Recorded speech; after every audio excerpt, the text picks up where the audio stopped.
আসসালামু আলাইকুম প্রিয় খামারি ভাইয়েরা। দেশ এবং প্রবাস থেকে যারা আমার ভিডিওটি দেখছেন, সবাইকে আমার ভালোবাসা এবং শুভেচ্ছা। আজকের ভিডিওটা যারা নতুন শেড তৈরি করতে চাচ্ছেন তাদের জন্য অত্যন্ত গুরুত্বপূর্ণ হতে যাচ্ছে।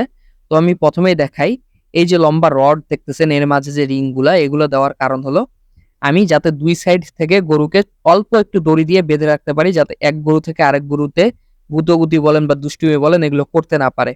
এই রিংগুলো দেওয়ার জন্য যেটা হবে, অল্প দড়ি দিলেও গরুগুলো যখন উঠবে রিং উপরে উঠবে, যখন নামবে রিংটা নিচে নামবে। এবং মিডিলেরটাতে ইচ্ছে হলে সিঙ্গেল ভাবেও গরুকে কিন্তু বেঁধে রাখা যাচ্ছে। এছাড়াও আমি যে খাবারের যে চারিটা, এটা মিডিলে একটু করে ঢালু দিছি। এটার কারণ হলো যাতে গরু খাবার সময় তার গলায় গিয়ে এই চারিটা বারবার আঘাত না দেয়। এর ফলে গরুটা খুব সুন্দরভাবে খেতে পারবে, এবং সুন্দরভাবে যখন গরু খেতে পারবে তখন কিন্তু তার খাবারটাও খুব ভালোভাবে হজম হবে। এছাড়াও আমি আমার শেডটাতে যে কাজগুলো করেছি সেটা হলো, আমার উপরে আমি সিমেন্টের শীট দিছি। এর প্রধান কারণ হলো আমার গরুর ঘরটা যাতে সব সময় ঠান্ডা থাকে। আপনারা জানেন যে গরমে কিন্তু গরুর প্রচন্ড গরম হয়, কিন্তু এই সিমেন্ট শীটগুলো দেওয়ার ফলে কিন্তু গরুর ঘরটা ঠান্ডা থাকে। এছাড়াও আমি যেটা করছি দেখেন, যে এখানে আমি বোতলের মুখ দিয়ে সুন্দর করে পানি নিষ্কাশনের ব্যবস্থা করছি। এতে যেটা হবে, আমি খাবার দেওয়ার পর আমার ইচ্ছে হলে আমি কিন্তু খুব সুন্দরভাবে আমার খাবারের চারিটা ধুয়ে রাখতে পারতেছি। মানে আমার চারিতে কোনো ময়লা আবর্জনা যদি থাকে, আমি ইচ্ছে হলে ধুয়ে দিব, ধুয়ে ওই যে মুখটা খুলে দিব, পানিটা খুব সুন্দরভাবে চলে আসবে। আমার কিন্তু ভিতরেও খুব সুন্দরভাবে রাউন্ড করা, যাতে আমার প্রত্যেকটা খাবার ওইখানে এসে জমা হয় সুন্দরভাবে, যাতে গরুটা খেতে পারে। এই জিনিসটা আমি করছি হলো, যে পাইপগুলো পাওয়া যায়, পাইপ আর বোতলের মুখ দিয়ে। আমি ভিডিওতে আপনাদের সুবিধার জন্য দেখায় দিচ্ছি। এই যে দেখেন বোতলের যে পাইপগুলা, এইটা আমি কিন্তু বোতলের মুখখাতে খুব সুন্দরভাবে লাগায় দিছি। দেওয়ার পর সুপার গ্লু দিয়ে মেরে দিছি। তারপর মিস্ত্রি তাদের মতো করে সিমেন্ট দিয়ে এগুলো জাম করে দিছে। তো এতে কিন্তু আমার যেটা হলো, যে আমার গরুগুলো খুব সুন্দরভাবে খাবার পর চারিটা আমি সুন্দরভাবে ধুয়ে দিতে পারছি। এছাড়াও যেটা দেখতেছেন, এই যে ফাঁকা জায়গাটা, এখানে আমার একটা শেড হবে।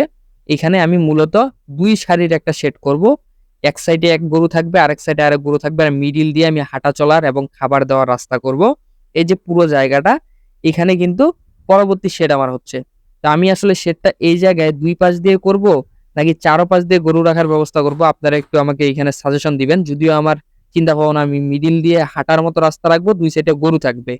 এছাড়াও আমি যদি আমার পুরাতন শেডটাতে চলে যাই, এই যে দেখতেছেন আমার পুরাতন শেডটা, এখানেও কিন্তু আগে আমার টিন যে থাকে, স্টিলের টিনগুলো, এগুলো দেওয়া ছিল, কিন্তু এখন আমি কিন্তু এখানে সিমেন্ট শীট করে দিলাম। মূলত আমার এই খামারটাতে প্রচুর টাকা আমার খরচ হচ্ছে, কিন্তু আমার এতে কোনো দুঃখ নাই। যাতে আমার কাজটা ভালো হয় এটাতে আমি ফোকাসটা বেশি দিচ্ছি। আমার আগের খাবারের চারিগুলো সেম নিয়মেই করা ছিল, লম্বা রড দিয়ে বেঁধে রাখার সুবিধার জন্য। তো এইবারও কিন্তু আমি সেম পন্থাটা অবলম্বন করতেছি, এবং সামনে যে শেডগুলো করব সেগুলোও কিন্তু একই নিয়মেই আমার শেড করা হবে।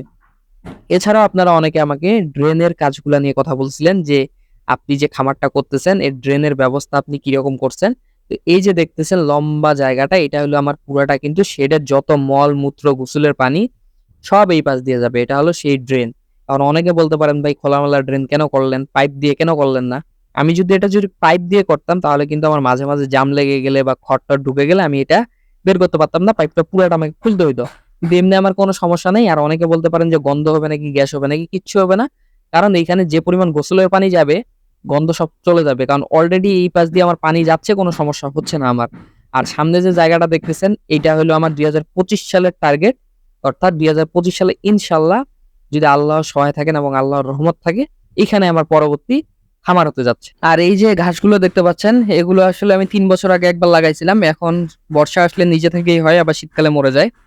তো এই বর্ষার সিজনটাতে আসলে আমার আশেপাশে যে ছাগলগুলো আছে, এদের ফ্রিতে খাবারের ব্যবস্থাটা হয়ে যায় আর কি আমার এই ঘাস দিয়ে, যদিও আমার নিজের কোনো কাজে লাগে না। তো ভিডিওটা বেশি বড় করবো না। ভিডিওটা ভালো লাগলে অবশ্যই চ্যানেলটা সাবস্ক্রাইব করে রাখবেন, পাশাপাশি ভিডিওটাতে একটা লাইক দিয়ে রাখবেন। সবাই ভালো থাকবেন, সুস্থ থাকবেন। আসসালামু আলাইকুম।